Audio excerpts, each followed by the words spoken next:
Ayan, so good morning.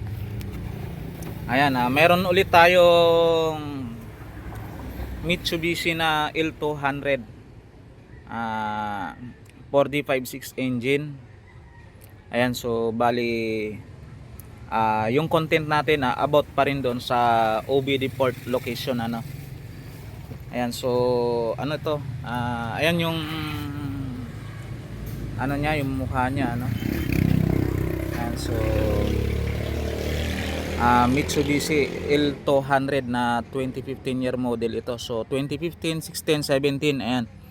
So alamin natin kung saan nakalagay yung kanyang OBD port. Ayan, so ito isang maikling video na naman ulit ito na sana makatulong para sa inyo.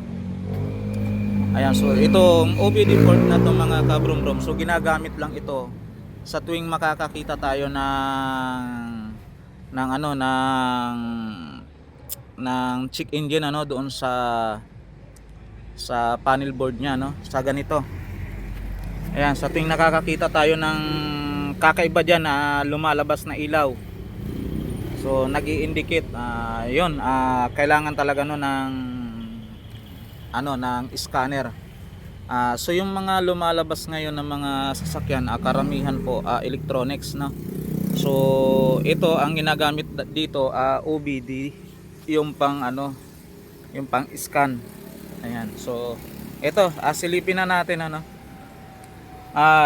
Karamihan halos ng sasakyan puro sa ilalim matatagpuan, sa ilalim ng manibela dyan. So dyan na nakikita karamihan. So ito papasilip natin sa inyo. Sana itong maikling video makatulong sa inyo no. Ayan, so dito, ayan, so may takip ito dati rito, so wala na no.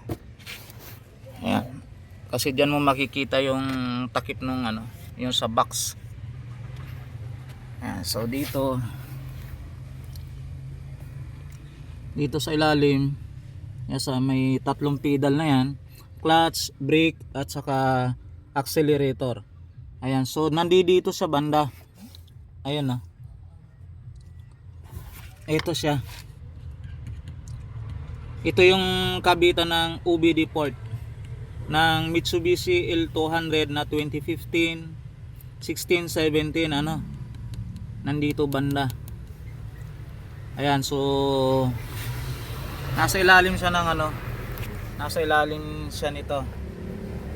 Ayan, ito yung manibela. Ayan siya. So sana yung maikling video na to may maitulong na naman ano doon sa may mga Mitsubishi L200. So ayan, maraming salamat. Please subscribe, like and share. Thank you.